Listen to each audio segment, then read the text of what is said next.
هەموو ساڵێک لە حەفدەی کانونی یەکەم با ڕۆژیاڵا دیاری کراوە و مەراسیمی تایبەت بە ئاڵای کوردستان ساز دەکرێت.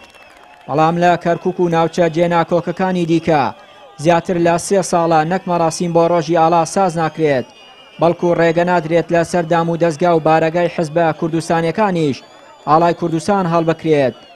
لە بۆنە و مەراسیمە نەتەوەیەکانیش دەبێ بە ڕەزامەندی ژووری ئۆپراسیۆنە هاوبەشەکانی کەرکووک ئاڵاکە بەکار بهێنرێت.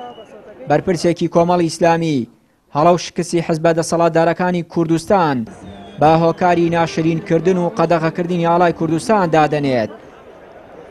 دیارە ڕۆژی ئاڵا هەموو میلەتێک دیارە ئاڵایەکی هەیە بۆی کە پێی بناسرێتەوە. دیارە گەلی کوردیش مافی خۆیەتی کە ئاڵای هەبێ وەکو باقی میلەتانی تر، بەڵام بەداخەوە دیارە سیاسەتێکی دۆڕاو لە ناوچە جێناکۆکەکان وای کرد کە ئێمە جاران زۆر ئازاد بووین، هەتاوەکو جەبەل حەمرین کە بەڕاستی سنوورێکە، سنوورێکی دیاری کراوە و کورد بە شانازیەوە دەڵێت سنووری هەرێمی کوردستانە، لەوێ ئاڵای کوردستان هەبوو، بەڵام بەهۆی بڕیارێکەوە کە بە نەزانانە درا نەگەڕانەوە بۆ ڕای کەس وای کرد کە ئێستا ئاڵا لەسەر بارەگا و لەسەر شوێنەکان هەمووی هەڵگیراوە کە هیچ کەسێک مافیەوەی نییە کە هەڵی بکە بەداخەوە.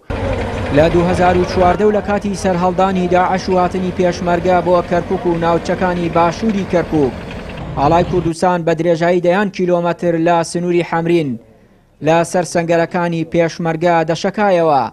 چاودێران و ڕۆژنامەنووسان پێیان وایە حیزبەکانی دەسەڵات پرسە نەتەوەی و نیشتیمانیەکان بۆ بەرژەوەندی خۆیان بەکار دەهێنن و هەستی نەتەوەی هاوڵاتیانی پێڕادەکێشن. بەرهەمی حکومڕانی خراپ، بەرهەمی حکومڕانیە کە بەرژەوەندی حیزب بخاتە سەروی هەموو بەرژەوەندیەکەوە سیستەمێکی حکومڕان لە پێناو بنەماڵەیە هەموو شتێک بکرێ، بەرهەمەکەی ئەوە دەبێت 150 خاچی هەرێمی کوردستانمان لە دەستدا. بۆ خەڵکی کەرکووک کە ئەمڕۆ یادی ئاڵای کوردستانە و لەم شارەیە قەدەغە کراوە، خەڵکی کەرکووک خاچی لە دەستداوە، خەڵکی کەرکووک دەسەڵاتی لە دەستداوە، خەون و ئاواتەکانی لە دەستداوە.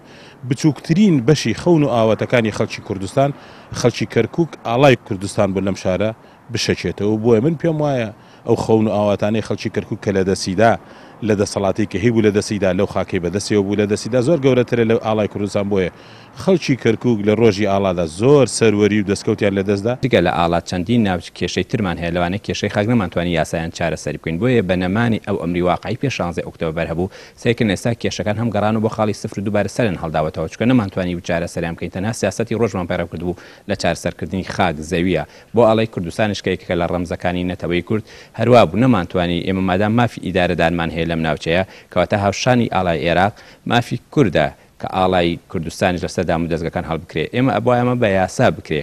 ئەو کاتەگەر ئێستا 16 ئۆکتۆبەر ڕۆدا بوایە حکوومەتی عێراقی یاسایەکی تری دەربکردایە بۆ ئەوەی ئاڵای کوردستانی لە سەردام و دەستگاکان لادایە. یەکێتی و پارتی بە درێژایی بەڕێوەبردننی حکوم لە هەرێمی کوردستان و ناوچە جێناکۆکەکانی دیکە پرسە نەتەوەی و نیشتیمانی و پیرۆزیەکانی کوردیان بۆ بەرژەوەندی خۆیان و حیزبەکانیان بەکارهێناوە.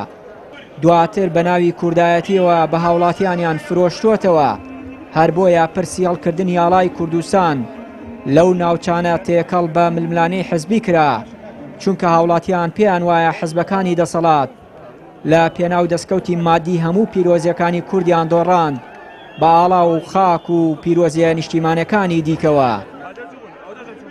چیانوری کەناڵی ئاسمانی پەیام، کەرکووک.